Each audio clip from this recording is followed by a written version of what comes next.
अजमेर शहर, स्मार्ट अजमेर शहर, अल्फाबेटिकली भी अजमेर पहले नंबर पर आता है। पहले नंबर पर आने वाले अजमेर को आज भी बिजली, पानी, सड़क जैसी समस्याओं से जूझना पड़ रहा है। आखिर क्यों? आज हम बात करेंगे राइट टू एनर्जी पर। मैं हूं रशिका महर्षि, संपादिका अजमेर की मशाल। दर्शकों, यहाँ मैं आपसे एक निवेदन करना चाहूंगी, अपने अधिकार और कर्तव्य दोनों को जाने और फिर अपनी नजर से ही विभाग व विभाग की सेवाओं को पहचाने। आज मैंने आपको मौका दिया है टाटा पावर को तोलने का। DF मोड पर काम कर रही टाटा पावर के CEO हमारे साथ हैं सुनील कुमार शर्मा। जानते हैं इनसे कुछ अनछुए पहलू जो शहर के उपभोक्ताओं को जानने चाहिए। सुनील जी, आपका स्टूडियो में बहुत बहुत स्वागत है। एक छोटे से परिचय से संक्षिप्त अपन शुरुआत करेंगे सुनील जी, कि आपका जन्म कहाँ हुआ, कहाँ एजुकेशन हुई और पहले टाटा पावर से पहले आप कहाँ रहे और टाटा पावर में कब से आप हैं? धन्यवाद। मेरा नाम सुनील कुमार शर्मा है और मेरा जन्म कानपुर उत्तर प्रदेश में हुआ और मेरी शुरुआती जो पढ़ाई लिखाई सब ग्रेजुएशन तक कानपुर में ही हुई। उसके बाद मैंने लॉ में ग्रेजुएट किया चौधरी चरण सिंह यूनिवर्सिटी मेरठ से और MBA इंफ्रास्ट्रक्चर मैंने कंप्लीट किया। पहले टाटा एनर्जी रिसर्च इंस्टीट्यूट नाम का एक इंस्टीट्यूशन होता था, जो अब the energy and research institute कहलाता है, टेरी, वहाँ से। और इनिशियली मेरा करियर शुरू हुआ सिंडिकेट बैंक से। 3 साल वहाँ पे सेवा की 1986 से 89 तक। उसके बाद मैं ऑल इंडिया सर्विस में आ गया और ऑल इंडिया सर्विस में मैंने 89 से लेकर के और 2010 तक मैं वहाँ पे सेवारत रहा। 2010 में मैं वॉलंटरी रिटायरमेंट ले करके और प्राइवेट सेक्टर में टाटा पावर से जुड़ा दिल्ली में। उससे पहले 6 साल मैं डेपुटेशन पे था DERC, Delhi electricity regulatory commission, जो बिजली की दरें निर्धारित करती है। ऐसा ही एक कमीशन प्रत्येक राज्य में है भारतवर्ष में। तो ये दिल्ली स्टेट का जो रेगुलेटरी कमीशन था, वहाँ मैं 6 साल रहा और उसके बाद वापस अपने पेरेंट कैडर लौट गया डेपुटेशन कंप्लीट करने के बाद, और फिर वहाँ से वॉलंटरी रिटायरमेंट लेकर के टाटा पावर ज्वाइन किया। 2010 से लेकर के अभी तक मैं टाटा पावर में सेवारत हूँ। 2021 से लेकर के और अभी 30 अप्रैल 2024 तक मैं उड़ीसा में रहा करीब 40 महीने और अभी मेरी पोस्टिंग 1 मई 2024 से अजमेर में Tata power Ajmer distribution limited में हुई है। ठीक है सुनील जी, आपका अजमेर में स्वागत है। और टाटा का नाम आने के बाद एक विश्वास जागता है कि टाटा अपने आप में एक ब्रांड है और आप टाटा के साथ आए हैं। और जिस तरीके से आप एनर्जी कह रहे हैं कि जो दरें डिसाइड करने वाले, क्योंकि केंद्र और राज्य के बहुत सारे कमीशंस बने हुए हैं जो दरें डिसाइड करती है, आप वहाँ से आए तो टाटा को इसका बहुत फ़ायदा मिला हो। इनफैक्ट टाटा को तो मुझे नहीं पता कितना फ़ायदा मिला, लेकिन मुझे बहुत फ़ायदा मिला, क्योंकि जब हम लोग रेगुलेटरी कमीशन में काम करते हैं तो वहाँ पर कोई भी इंफॉर्मेशन आप मांगिए तो डिस्ट्रीब्यूशन यूटिलिटी जो है या जो भी यूटिलिटी जिसको आप रेगुलेट कर रहे हैं, वो लोग तुरंत एकदम तत्पर होकर के वो सूचना आपको प्रदान करते हैं और ऐसा लगता है कि काम करना बड़ा आसान होगा वहाँ पर। तो मुझे लगता है कि रेगुलेटरी कमीशन में रहने के कारण आज आप भी यहाँ भी कुछ अच्छे से न्याय कर पाएंगे हमारे उपभोक्ता और हमारे दर्शकों के साथ में, कि किसी भी तरीके से, चाहे वो टाटा की तरफ से पूछा जाए, चाहे वो उपभोक्ता की तरफ से पूछा जाए, चाहे वो एक आम पब्लिक की तरफ से पूछा जाए, उस जवाब को आप बिल्कुल सही जवाब दे पाएंगे। जी, ये बात सही है, क्योंकि जो DERC में जो परफॉर्मेंस स्टैंडर्ड्स रेगुलेशन होते हैं, जिसमें कि कोई भी डिस्ट्रीब्यूशन कंपनी उपभोक्ताओं को कौन सी सेवा कितनी देर में उपलब्ध कराने के लिए उनको बाध्य किया गया है, और अगर वो सेवा उतनी देर में उपलब्ध न करा पाएँ तो उसके लिए पेनल्टी के प्रोविजन भी रहते हैं। तो क्या टाटा पे कोई ऐसी बिजली कटौती पे अभी तक कोई पेनल्टी लगाई गई है कभी? नहीं। अजमेर टाटा की बात कपन कर रहे हैं। नहीं, कभी नहीं लगी है, क्योंकि यहाँ पर हम लोग बिजली की जो उपलब्धता है वो Tata power Ajmer distribution limited के पास नहीं है। यहाँ पर जो बिजली हम लोग लेते हैं वो AVVNL के माध्यम से हम लोग बिजली लेकर के केवल डिस्ट्रीब्यूट करते हैं। तो जो नेटवर्क का रखरखाव है वो हम लोग देखते हैं, उसके मेंटेनेंस का काम हम देखते हैं। मुझे एक थोड़ा सा छोटा सुनील जी दर्शकों के लिए ये बताइए कि किस तरीके से आपकी बिजली AVVNL से आप लेने के बाद आपको कितना समय लगता है डिस्ट्रीब्यूट करने के अंदर, और ये जो फॉल्ट आते हैं, क्योंकि पिछले समय में देखा गया है, क्योंकि 20 साल का आपका MOU है लेकिन 7 साल कोई ज़्यादा परेशानी नहीं आई, लेकिन इन पिछले 1 महीने में काफ़ी समस्याओं का सामना करना पड़ा।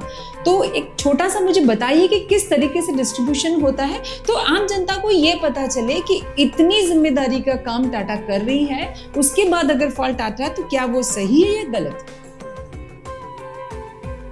AVVNL से हम लोग जो बिजली प्राप्त करते हैं वो अलग अलग पॉइंट्स हैं। पूरे अजमेर में अलग अलग जगहों पर ऐसे पॉइंट्स हैं जहाँ की वो हमारे इंपोर्ट एक्सपोर्ट मीटर्स लगे रहते हैं, जहाँ से कि हम लोग बिजली हमारे नेटवर्क में आती है। ये सब रियल टाइम में होता है, इसमें कोई लैग नहीं है, रियल टाइम में ही वो पूरा प्रोसेस रन कर रहा है। और मीटर्स जो हैं वो इस प्रकार से डिज़ाइंड हैं कि वो कितनी बिजली आ रही है वहाँ से आगे हम डिस्ट्रीब्यूट कर रहे हैं, वो सब चीज़ें सारी डिटेल उसमें कैप्चर हो रही हैं, और उसी के आधार पे AVVNL हमें बिल करती है और हम उस बिल का भुगतान करते हैं। अभी इस सीज़न में देखने में आया कि जो पिछले साल का जो फर्स्ट क्वार्टर था 1 अप्रैल से लेकर के और 30 जून 2023 के मुकाबले में 1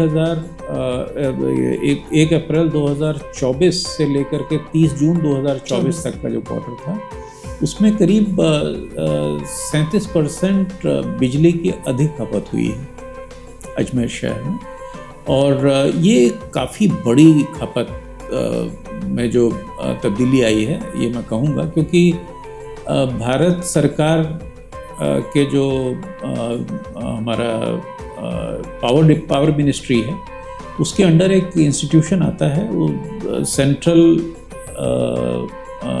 इलेक्ट्रिसिटी अथॉरिटी कहलाता है।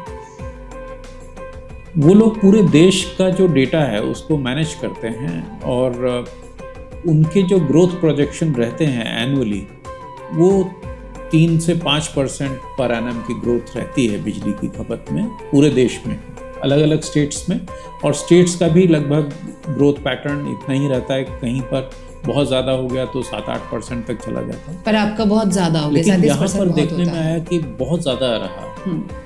इसमें आपको क्या लगता है, टाटा की खुद की कोई कमियां रही है?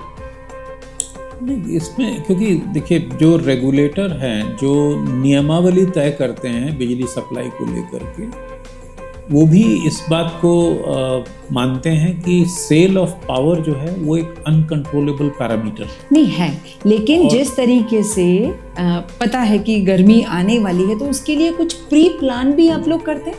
जी बिल्कुल, हम लोग की प्लानिंग होती है, पूरा एक समर एक्शन प्लान बनता है, लेकिन कोई भी प्लानिंग जो है वो हिस्टोरिकल डेटा के ऊपर आधारित होती है। पर जिस तरीके से जमशेदपुर, दिल्ली, बॉम्बे, इतनी बड़ी बड़ी जगह आप संभाल रहे हैं और अजमेर उसके मुकाबले में क्षेत्रफल में बहुत छोटा है, उसके बावजूद यहाँ ऐसी परेशानियाँ आना कोई टेक्निकली फॉल्ट है या कोई इंफ्रास्ट्रक्चर में कमी है, क्या कारण है?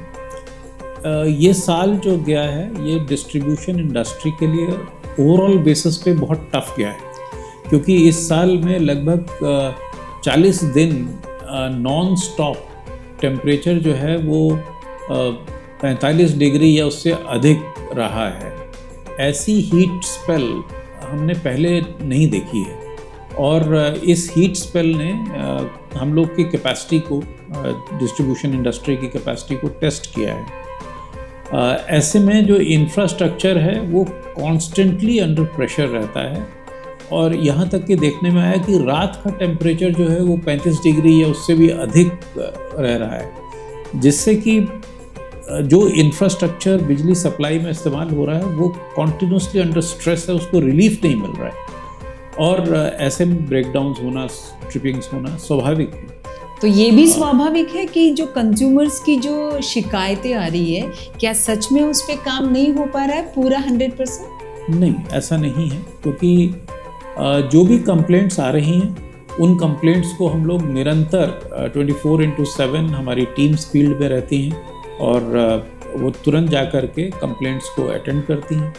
एक बड़ा रोचक आंकड़ा है कि जो पिछले साल, यद्यपि मैंने कहा कि 37% हमारी डिमांड इस साल बढ़ गई है, लेकिन पिछले साल हम लोग 2 तरह के आंकड़ों से अपनी बिजली सुचारू रूप से हम लोग सप्लाई कर पा रहे हैं, ये आंकते हैं। एक जो डेटा सेट है उसको हम लोग SAIDI बोलते हैं, SAIDI, that is called duration supply average interruption duration index, जिससे कि हम ये देखते हैं कि कंज्यूमर को कितना ड्यूरेशन तक बिना सप्लाई के रहना पड़ा। और दूसरा SAIFI होता है, supply average interruption frequency index, कि उनकी कितना फ्रीक्वेंटली सप्लाई डिसरप्ट हुई। तो इस इंडेक्स में आप टाटा इस बार कहाँ हैं? हाँ, तो ये जो 2 इंडिसेस हैं, इन इंडिसेस में पिछले साल के मुकाबले में हम लोग बेहतर हैं। तो ये एक बड़ा एक विरोधाभासी आंकड़ा दिखने में लगता है। हाँ। क्योंकि पिछले साल जब एक तरफ हम मान रहे हैं कि करीब इस साल के मुकाबले में 37% सप्लाई कम थी, और उसके बावजूद हमारा जो ड्यूरेशन और फ्रीक्वेंसी ये इंटरप्शन की ज़्यादा थी। इस साल 37% इंक्रीज होने के बाद भी हमारा ड्यूरेशन और फ्रीक्वेंसी पिछले साल के मुकाबले में कम हुई है। तो ये कुछ चीज़ें क्लियर करता है। नंबर 1 कि हम लोगों ने जो प्रिवेंटिव मेंटेनेंस की थी ऑफ पीक पीरियड में, समर शुरू होने से पहले, एज समर एक्शन प्लान हम लोग प्रिवेंटिव मेंटेनेंस करते हैं, तो वो प्रिवेंटिव मेंटेनेंस काफ़ी प्रभावी रही है।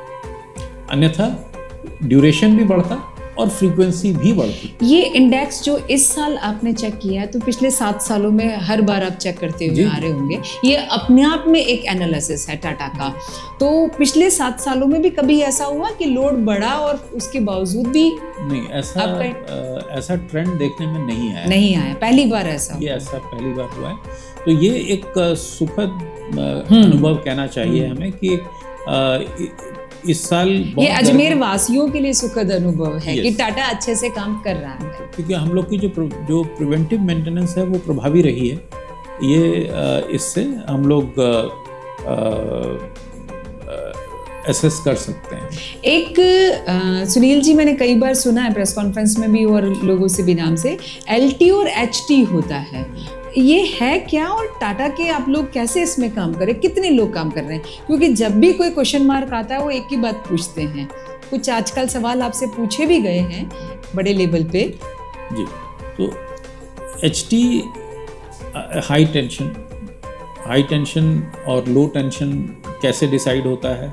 ये वोल्टेज के आधार पर डिसाइड होता है कि जो 11,000 वोल्ट या उससे ऊपर की जो सप्लाई है, शहर की जो सप्लाई है वो तो शायद 11,000 वोल्ट से नीचे ही रहती है। दोनों प्रकार की होती है। अच्छा, होती है, दोनों ही प्रकार की होती है, क्योंकि जैसे कोई 11 kV की लाइन जा रही है, उसी में से हमारी LT की लाइन निकलेगी, बिकॉज LT की लाइन को भी निकलने के लिए कोई सोर्स तो चाहिए। तो वो वहाँ से सप्लाई लेकर के ट्रांसफार्मर जो होता है वो इसको स्टेप डाउन करता है, सप्लाई की वोल्टेज को। वो 11,000 से उसको स्टेप डाउन करके 440 वोल्ट पे लाएगा, फिर हम उसको आगे सप्लाई करते हैं। जो 3 फेज कंज्यूमर्स होते हैं, या सिंगल फेज है तो 230 पे स्टेप डाउन करके आगे सप्लाई करेंगे। तो ये इस प्रकार से LT जो है वो तो सारी की सारी जो जिम्मेदारी है वो Tata power Ajmer distribution limited की है। और HT में 33,000 kV एंड बिलो वो हमारी रिस्पॉन्सिबिलिटी है। 33,000 kVA एंड अबव वो रिस्पॉन्सिबिलिटी AVBNL की है। एक आपने बात कही, मैं नियामक आयोग के बारे में पूछना चाहूँगी, क्योंकि उपभोक्ता हमेशा जागरूक रहता है सिर्फ अपने अधिकारों के लिए, कर्तव्य पे वो बात नहीं करता है। तो आखिर क्या है ये नियामक आयोग और उपभोक्ताओं को क्या अधिकार देता है? उपभोक्ताओं को दो तरह से अधिकार प्राप्त होते हैं। एक तो जो स्टेट इलेक्ट्रिसिटी रेगुलेटरी कमीशन है वो अपने परफॉर्मेंस स्टैंडर्ड्स रेगुलेशंस के माध्यम से सेवा के स्टैंडर्ड्स सेट करता है कि जैसे अगर किसी कंज्यूमर की सप्लाई बाधित हो गई है तो वो अगर अर्बन एरिया है तो जैसे दिल्ली में 2 घंटे का समय उन्होंने डिसाइड किया हुआ है, अर्बन रूरल है तो 4 घंटे। तो इस ड्यूरेशन में वो सप्लाई रिस्टोर हो जानी चाहिए। किसी ने नया कनेक्शन अप्लाई किया है तो 7 दिन के अंदर उसको नया कनेक्शन मिल जाना चाहिए, अगर उस कनेक्शन को देने के लिए आपको कुछ सेपरेट इंफ्रास्ट्रक्चर क्रिएट करने की आवश्यकता नहीं पड़ रही है तो। और अगर इंफ्रास्ट्रक्चर क्रिएट करना है तो फिर वो डिपेंड करेगा कि कैसा इंफ्रास्ट्रक्चर क्रिएट करना है, उसको क्रिएट करने में कितना समय लग सकता है, वो भी रेगुलेटर ने डिसाइड किया हुआ है और उसके अनुसार हमें सप्लाई देनी पड़ेगी। जैसे उपभोक्ताओं के अधिकार नहीं है उसमें, जैसे आप डिस्ट्रीब्यूटरशिप आपके पास है टाटा की, तो मेरे ख्याल से नियामक आयोग को आपको अगले साल के लिए बताना पड़ता है कि अब इस बार हमारा टारगेट कितना होगा या हमें कितना चाहिएगा। हाँ, तो वो एक्चुअली आप शायद टैरिफ डिटर्मिनेशन की बात कर रहे हैं। तो रेगुलेटर एनुअली अपने डिस्ट्रीब्यूशन लाइसेंसीज से एक टर्म होती है ARR, एनुअल रेवेन्यू रिक्वायरमेंट, वो कॉल करता है।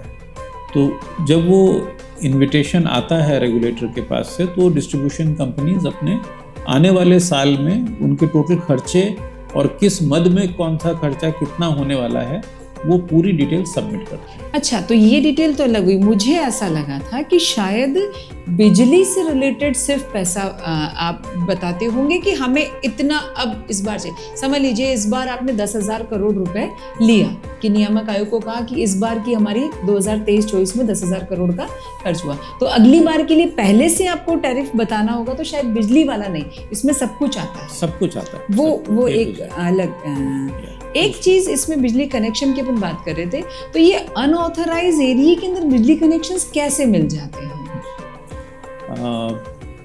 देखिए, स्लम्स जो होती एरिया ऑथराइज्ड है या ऑथराइज्ड नहीं है, अगर बिजली का उपभोक्ता वहाँ रह रहा है तो जैसे अभी आपने पूछा कि कंज्यूमर्स को किस प्रकार के राइट्स अवेलेबल हैं, तो वो राइट्स जो हैं, एक तो मैंने बताया कि विनियामक आयोग उनको राइट्स देता है अपने परफॉर्मेंस स्टैंडर्ड रेगुलेशंस के माध्यम से। दूसरे राइट अभी भारत सरकार ने right to consumer electricity consumers rules 2020 notify किए हैं, ये दिसंबर 2020 में नोटिफाई हुए थे। इन रूल्स के तहत कोई भी कंज्यूमर जो हमें 2 डॉक्यूमेंट सबमिट कर रहा है, बस उसको एक आइडेंटिटी प्रूफ और दूसरा प्रूफ ऑफ ओनरशिप और OR और प्रूफ ऑफ ऑक्यूपेंसी, तो इन 2 में से ये 2 डॉक्यूमेंट वो सबमिट करके हमसे इलेक्ट्रिसिटी कनेक्शन बस। तो आपका उसमें कोई रोल नहीं है कि किसको देनी है, बस वो आप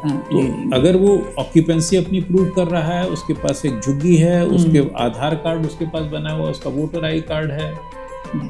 एक ये तो कंज्यूमर की बात हुई। एक किसानों को जो फ्री बिजली दी जाती है रूरल, वो पैसा सरकार देती है, लेकिन एक आम उपभोक्ता का और टैक्स पेयर का पैसा तो जाना ही जाना है, सरकार के पास जाना है। तो एक आम उपभोक्ता को भी ऐसा लगता है कि आजकल तो टाटा पावर हमसे वसूल कर रही है वो पैसा, इसको आप कैसे देखते हैं? हाँ, तो इसके लिए जो नेशनल टैरिफ पॉलिसी है जी, जो केंद्रीय ऊर्जा मंत्रालय जो है उन्होंने नोटिफाई की है, उसमें ऊर्जा दाता करके कोई एक योजना चल रही है, सब्सिडी भी है उसमें शायद किसान। नहीं, उसमें जो नेशनल टैरिफ पॉलिसी का जो मैं आपको बताना चाह रहा था, उसमें क्रॉस सब्सिडी के ऊपर उन्होंने कैप लगाया है कि क्रॉस सब्सिडी 20% से ज़्यादा नहीं होनी चाहिए। अच्छा। तो जैसे फॉर एग्जांपल अगर मान लीजिए कि जो एवरेज टैरिफ है, एवरेज टैरिफ जो है वो 5 रुपए पर यूनिट, तो जो सबसे कम टैरिफ जिस भी कैटेगरी पर एप्लीकेबल हो वो 20% से कम नहीं होनी चाहिए, यानी कि 20% ऑफ 5 रुपीज 1 रुपी, तो 1 रुपया कम कर दीजिए तो 4 रुपए, यानी कि जो कम से कम टैरिफ होना चाहिए वो 4 रुपए होना चाहिए, और जो ज़्यादा से ज़्यादा टैरिफ होना चाहिए वो 6 रुपये होना चाहिए। तो ये नेशनल टैरिफ पॉलिसी बोलती है। तो उन्होंने इस तरह से टैरिफ में डिसिप्लिन लाने की कोशिश की है। तो अब जो भी स्टेट्स अगर 4 रुपये, मैं एग्जांपल यही रखते हुए, अगर 5 रुपये एवरेज टैरिफ पे 4 रुपये से नीचे अगर टैरिफ फिक्स किया जाता है तो वो नेशनल टैरिफ पॉलिसी के प्रावधानों के विपरीत। यानी कि इलेक्ट्रिसिटी एक्ट 2023 जो राष्ट्रीय कानून बना है, तो इस पे सरकार की पीठ थपथपानी चाहिए कि उन्होंने ट्रांसपेरेंसी लाने के लिए काम किया है, क्योंकि बिजली को अब मूलभूत आवश्यकताओं में, जैसे रोटी कपड़ा और मकान के साथ में बिजली को भी जोड़ दिया गया है। तो आपकी टाटा जो है आज यहाँ अजमेर में लगभग 200 स्क्वायर किलोमीटर का एरिया कवर करती है। मुझे एक सरल शब्दों में बताइए, क्योंकि दर्शक ये समझ पाएं कि किस एरिया से लेके कहाँ तक आपकी परिधि है। तो हम लोग का पूरा एक तो जो अर्बन एरिया है अजमेर का, पूरे जिले का, हाँ जी, अजमेर शहर का जो शहर का जो अर्बन एरिया है उसको हम लोग कवर करते हैं, और उससे कुछ एडजॉइनिंग जो थोड़ा बहुत रूरल एरिया है वो भी कवर करते हैं। कुल मिला के 200 स्क्वायर किलोमीटर का ये एरिया है। जैसे जो पुष्कर, अपन एक सरल शब्दों में बात करें तो हम लोग कवर नहीं करते। आप कवर नहीं करते हैं पुष्कर, अभी भी के पास भी। जैसे क्योंकि एक मिथ ऐसा आया था कि समझ लीजिए कि जैसे कहीं 133 kV की अगर कोई चेंज करवानी है हाई टेंशन लाइन, तो वो अजमेर ही चेंज करेगा, तो वो एवीएनएल करेगा, उसमें टाटा का कोई अगर 33 kV से ऊपर कि कोई भी लाइन अगर चेंज होनी है तो वो उनके अधिकार क्षेत्र में आएगी। एक सुनील जी ऐसा था कि कुछ जो रूल बने हैं इलेक्ट्रिसिटी कंज्यूमर्स के लिए, कभी मेरे सामने ऐसी बात आई थी कि वो दिल्ली के लिए बने लेकिन राजस्थान में वो एक्ट लागू नहीं हुआ है। क्या अभी भी ऐसी ही स्थिति है? देखिए, भारत का जो संविधान है, भाई केंद्र में जो चीज बन गई, हाँ, स्टेट की अलग पॉलिसी बनती है, केंद्र की पॉलिसी अलग बनती है, तो कुछ हमारी स्टेट की, कुछ राजस्थान की पॉलिसी नहीं बनी है, ये क्या हुआ है, वो क्या चीज है? वही मैं बताने जा रहा था कि जो कॉन्स्टिट्यूशन ऑफ इंडिया में जो पावर है ये कंकरेंट लिस्ट में आता है। कंकरेंट लिस्ट 3 लिस्ट हैं, एक union list, state list and concurrent list. तो यूनियन लिस्ट में तो उन सब्जेक्ट्स पे कानून बनाए जा सकते हैं जो कि केवल केंद्रीय सरकार वो कानून बना सकती है। बिल्कुल, जैसे आपका डिफेंस हो गया, या कम्युनिकेशन हो गया, करेंसी हो गया, ये सब सब्जेक्ट्स हो गए। और कुछ ऐसे सब्जेक्ट्स होते हैं जिसमें कि केवल स्टेट गवर्नमेंट कानून बना सकती है, केंद्रीय सरकार कानून नहीं बना सकती। आपका लॉ एंड ऑर्डर हो गया, एग्रीकल्चर हो गया, primary health, primary education etcetera. कुछ ऐसे सब्जेक्ट्स हैं जिनमें कि स्टेट गवर्नमेंट और सेंट्रल गवर्नमेंट दोनों ही कानून बना सकते हैं, that is called concurrent list. और कंकरेंट लिस्ट में ही पावर कवर्ड है। तो जो भारत की जो केंद्रीय सरकार है, उन्होंने जो कानून बनाया उसको हम लोग इलेक्ट्रिसिटी एक्ट 2003 के नाम से जानते हैं। और उसके बाद हर स्टेट अगर चाहे तो अपना कानून बना सकती है, लेकिन सारी स्टेट्स ने अपने कानून नहीं बनाए हुए। राजस्थान ने भी नहीं बनाया हुआ है, तो इसीलिए उसी को केंद्र को ही फॉलो जो, हाँ, और उसमें कोई ऐसा मेजर कन्फ्लिक्ट आता नहीं है, बिकॉज एक कॉन्स्टिट्यूशन ने एक और प्रोविजन ये भी किया हुआ है कि अगर मान लीजिए कि राज्य सरकार द्वारा बनाए गए कानून में और केंद्र सरकार द्वारा बनाए गए कानून में कोई कन्फ्लिक्ट होता है, तो उस केस में जो राज्य सरकार का बनाया कानून है उस हद तक ऑपरेट नहीं करेगा जिस हद तक वो कन्फ्लिक्ट है। तो मतलब दोनों में हार्मनी रहनी चाहिए। बिल्कुल ज़्यादा एक चीज़ और मैं कि एक बात हमेशा रहती है कि लेट बिल अगर पहुंचेगा तो हमें 5% की उसमें छूट मिलनी चाहिए। जैसे कि टोल का होता है कि टोल पे अगर अपन 5 मिनट खड़े रहे हैं तो नियम ये कहता है कि टोल नहीं लगना चाहिए। वो अलग बात है कि अजमेर से जयपुर अभी बहुत जाम लग रहे हैं, उसके बावजूद भी सभी 200 रुपये टोल दे रहे हैं। लेकिन क्या ऐसा है कि 5% अगर लेट पहुंचा है बिल तो उसमें 5% की रियायत मिलेगी? हाँ, उसमें एक्चुअली देखिए वो फिर से जो भी डिस्ट्रीब्यूशन कंपनी है, चाहे वो AVVNL है या TPADL है, कोई भी डिस्ट्रीब्यूशन कंपनी नियम नहीं बना सकती। नियम जो भी बनेंगे वो RERC ही बनाएगी। RERC के बनाए हुए नियमों को फॉलो करते हुए हम लोग डिस्ट्रीब्यूशन बिजनेस कैरी ऑन कर सकते हैं। तो अगर जो भी नियमों में प्रावधान उन्होंने कर दिया RERC, वो लागू। अभी कुछ उड़ीसा में मैंने सुना, आपने उस दिन बताया भी था कि कुछ कंपनीज को आपने अक्वायर किया है, डिस्ट्रीब्यूशन 4 कंपनीज को। तो राजस्थान में अभी 13 साल बाकी है आपको। अब यहाँ राजस्थान में तो टाटा के अलावा कोई काम कर नहीं रहा है अभी तक, तो अक्वायर तो आपको किसी को नहीं करना है। पर टाटा को कहाँ देखते हैं, कितना आज जहाँ स्थिति है टाटा की, कि इससे कितना बेहतर कर पाएगा टाटा आने वाले साल में, और कितनी जरूरत है, कि क्या सच में जरूरत भी है या टाटा बेहतर तरीके से काम कर रहा है?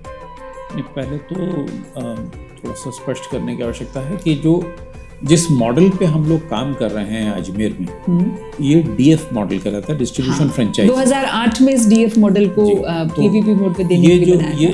ये PPP नहीं है। अच्छा, ये PPP नहीं, ये DF मॉडल, ये DF मॉडल। ओके। तो DF मॉडल में राजस्थान में 2 कंपनियां काम कर रही हैं। टाटा पावर काम कर रही है और टाटा पावर केवल अजमेर में काम कर रही है। टाटा पावर के अतिरिक्त CESC, Calcutta electricity supply company, ये 3 जगह पर काम कर रही है, कोटा, भरतपुर और बीकानेर। अच्छा। तो वो लोग मतलब ज़्यादा क्षेत्र में भी हैं, ज़्यादा कंज्यूमर बेस भी उनके पास है CSC के पास। लेकिन ये मॉडल DF, उनका भी DF मॉडल है। PPP मॉडल में हम लोग दिल्ली में काम कर रहे हैं। अच्छा। जहाँ हमारा जो स्टेक है वो 51% है, और दिल्ली सरकार का जो स्टेक है 49%। उसी PPP मॉडल पर, उसी स्टेक पर हम लोगों ने अभी उड़ीसा में 4 डिस्ट्रीब्यूशन कंपनीज एक्वायर की हैं, और पूरे उड़ीसा स्टेट को केवल टाटा पावर ही बिजली सप्लाई कर रही है अपनी 4 कंपनीज के माध्यम से। राजस्थान में अभी PPP मॉडल राजस्थान सरकार ने अभी अडॉप्ट नहीं किया है, अभी नहीं गए हैं। फ्यूचर में कोई ऐसा प्लान होगा, मेरी जानकारी में नहीं है। तो 13 साल काम करने के बाद आपको लगता है कि राजस्थान सरकार आपको PPP मोड पे लाएगी, या 2-4 साल में अगर आप अप्लाई करेंगे तो ले आएगी? ये डिपेंड करेगा सरकार की प्रायोरिटीज क्या हैं, सरकार किस तरह से प्लान करती हैं। आप लोग टाटा की तरफ से इसकी तैयारी है? अगर वो देखिए, क्योंकि ये जब इसके लिए जो प्रोसेस है उसमें बिडिंग का प्रोसेस रहता है, तो गवर्नमेंट, स्टेट गवर्नमेंट जो है वो बिड्स इनवाइट करती हैं। उसमें देखना होगा कि टर्म्स एंड कंडीशंस क्या हैं, वो टाटा पूरी फुलफिल करती है, वो हम लोग क्वालिफाई करते हैं, पहली चीज़।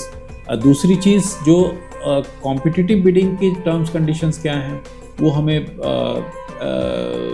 अट्रैक्टिव लगती हैं, नहीं लगती हैं, उस पे वो सब चीज़ें, उसको जो बिड डॉक्यूमेंट आएगा उसको इवैल्यूएट। कंज्यूमर कोर्ट में या लोक अदालत में या एम्बुड्समेंट में जो केसेस जाते हैं, जैसे अभी उपभोक्ता एक ऐसा व्यक्ति होता है कि उसे बेस्ट से बेस्ट सर्विस चाहिए होती है और कम से कम पैसे में चाहिए होती है। और तो कितने अभी लीगल केसेस कितने चल रहे हैं टाटा के साथ में? हम लोग के करीब 200 से कुछ ऊपर केसेस हैं जो पेंडिंग, यानी कि ज़्यादा नहीं है। अगर परसेंटेज में देखा जाए तो बहुत बहुत मिनिमाइज परसेंटेज है, यानी कि टाटा कहीं काम अच्छे से कर रहा है। हम एक आम उपभोक्ता की तरफ से बात कर रहे हैं, इसीलिए से तो अब आज एक चीज़ और देखने में आती है सुनील जी कि हर घर में जो नया बन रहा है चाहे पुराने हैं, LED बहुत ज़्यादा यूज़ किए जाते हैं, उसके बावजूद भी ये बिल उतना ही आना, ये क्या है? ये बड़ी सामान्य सी बात है कि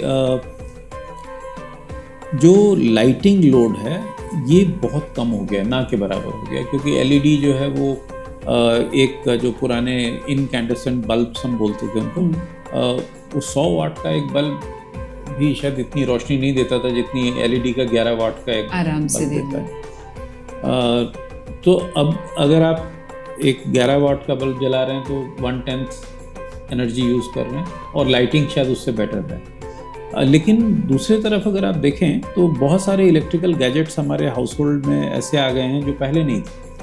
वॉशिंग मशीन आ गई, माइक्रोवेव ओवन हो गई, या कुछ लोगों ने डिश वॉशर भी। अब उसके अलावा आप देखिए तो कोविड के बाद से घर पर काम करने का चलन ये बढ़ा है। कई सारे ऐसे मेरा अपना बेटा है, कई सारे ऐसे और परिवार होंगे जहाँ की वर्क फ्रॉम होम चल रहा है बच्चों का, तो वो घर से काम कर रहे हैं। कंजप्शन वहाँ दूसरे ऑपरेटर्स में बढ़ी है। बिल्कुल। और अगर मान लीजिए आप अपना ऑफिस एक तरह से रन कर रहे हैं घर पर, तो आप केवल लैपटॉप नहीं चला रहे हैं, आप नेचुरली लाइट भी चला रहे हैं, एसी भी चल रहा है, तमाम तरह की आपको सारी सुविधाएं जो ऑफिस में अदरवाइज मिलती थी वो आप अपने घर पे अरेंज कर रहे हैं।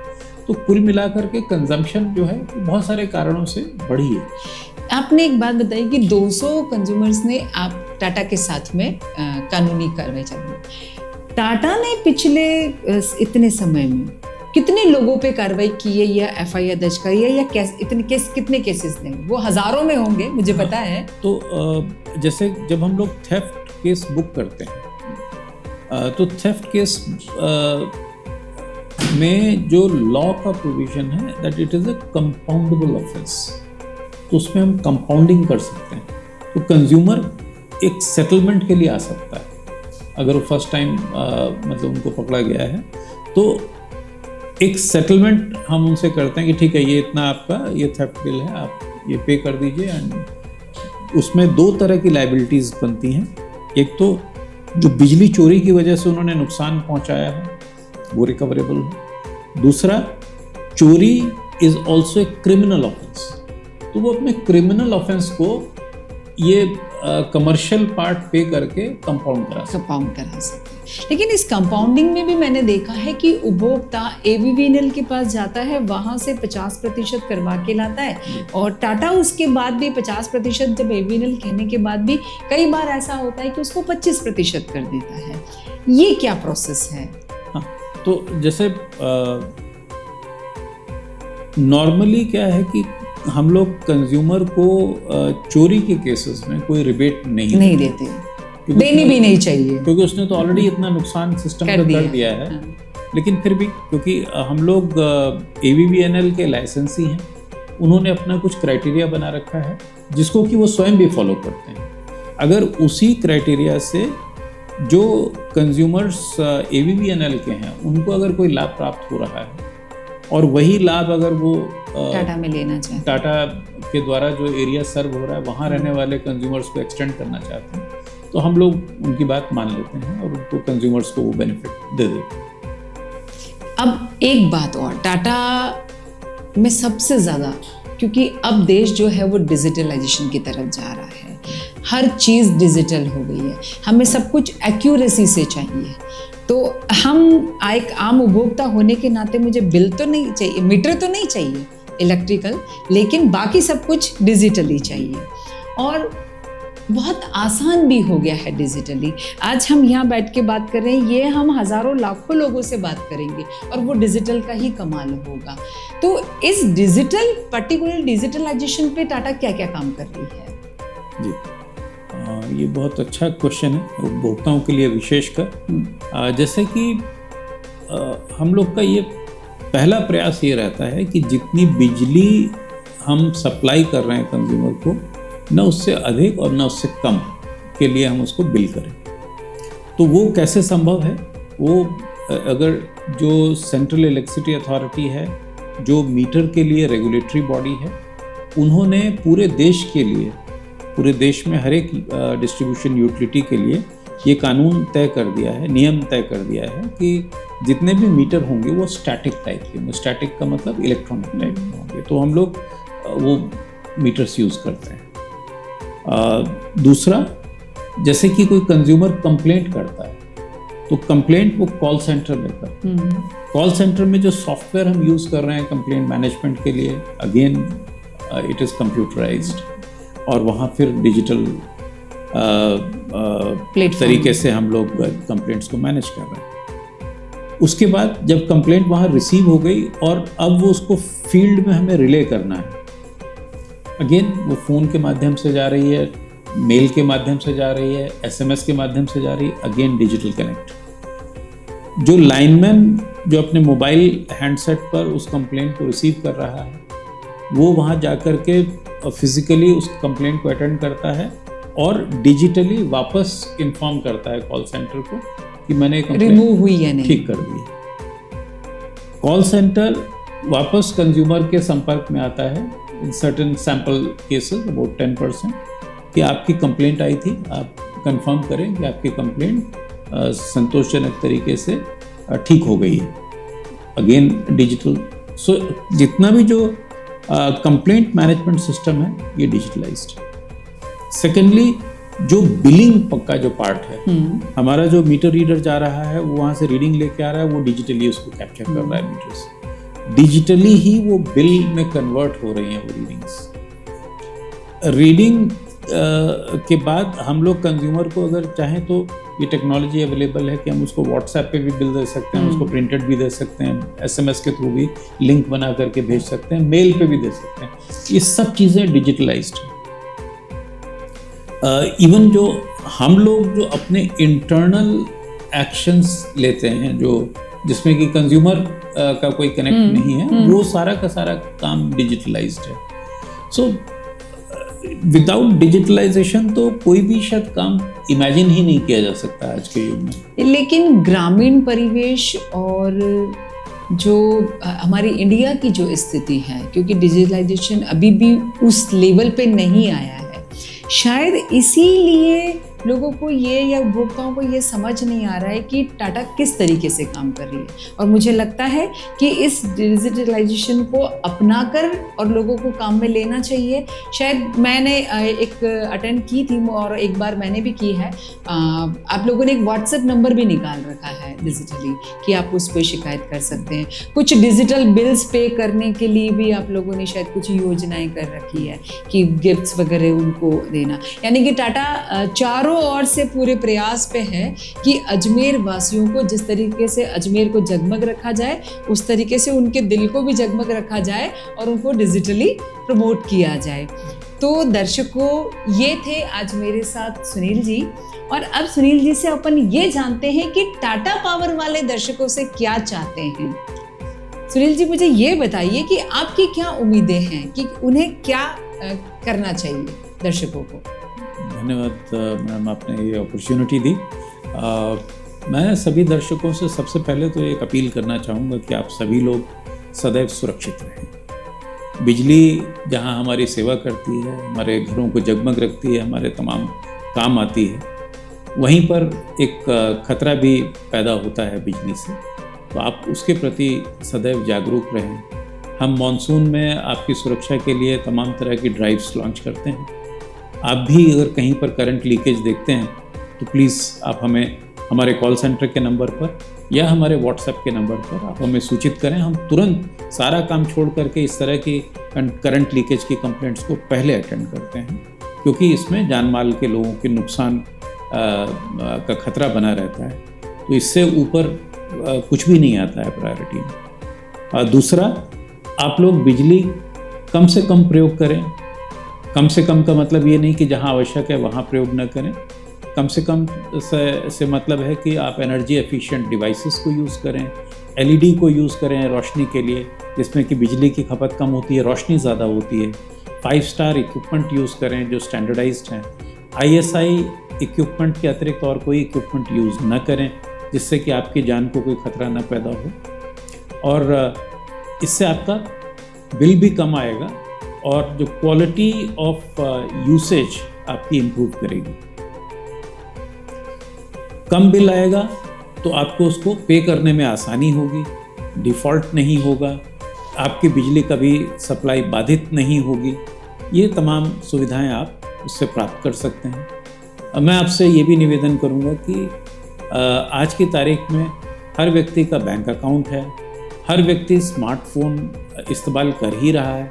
अगर हर व्यक्ति नहीं कर रहा तो हर परिवार में कम से कम एक स्मार्टफोन अवश्य है। डिजिटल पेमेंट्स आप करते ही होंगे मैं मानता हूँ, और अपने बिजली के बिल का भी भुगतान आप डिजिटली करें, ये मेरा आपसे विनम्र निवेदन है। हमारी सेवाओं का भरपूर लाभ उठाएं। अगर किसी भी प्रकार का कोई कष्ट हो तो निसंकोच आप हमें अप्रोच करें हमारे कॉल सेंटर नंबर पर, व्हाट्सएप नंबर पर। हम आपको निराश नहीं करेंगे, ये हमारा आश्वासन है। धन्यवाद। तो दर्शकों, ये थे आज सुनील कुमार शर्मा जी, टाटा पावर के CEO। नमस्कार सुनील जी, स्टूडियो में आने का धन्यवाद।